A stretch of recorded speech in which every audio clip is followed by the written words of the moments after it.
Hi, my name is Arto from Caldwell County Barbecue, and the brisket is one of our most sought after meat that we smoke here. Here at Pecan Lake, opening week, the line actually wrapped around the building and almost went past our pit area, which was pretty nice. So our brisket does come from Iowa, a farm there. The brisket comes from cows that are on a vegetarian diet, and also it comes from farms where they don't allow cussing or smoking around the cows either, because that can impact the way the meat comes out.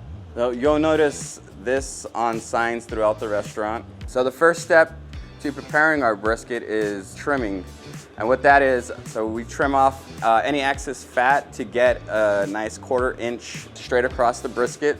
That way the fat renders evenly. The trimmings that come off of the brisket we actually use to make our tallow, which you can purchase in store and online. There's some meat that comes off of it, and that part is also grinded up and used to make our house-made cheddar jalapeno sausage. After the trimming of the brisket's done, then we get into the seasoning process, and the seasoning just consists of almost a 50-50 blend of salt and pepper, but the salt is just a little bit more, so it's probably like 60-40. After that, we'll lay the brisket on the smoker and only use mesquite wood to smoke the entire brisket. So typically we smoke the brisket anywhere from 12 to 14 hours, just given the size of the brisket, but 14 hours the max amount of time, and then you're gonna give it about 12 hours to rest, and that's where you'll get that nice, good, juicy brisket that you're looking for.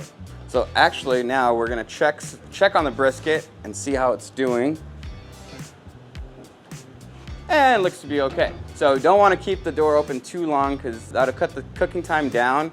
Also to lower the temperature in the smoker, which you really don't want with the brisket, because then it gets into different problems. It's going to take longer, maybe the fat's not rendered right, so on and so forth. You serve brisket on a bunch of different things. You can either get it in a sandwich or you can get it on a baked potato. We also have quesadilla brisket tacos, and my favorite way to have the brisket is sliced. I think it's the best way. So you can get it sliced and put into the sandwich. It's pretty good. So that's the story of how our brisket comes from the farm and to the table.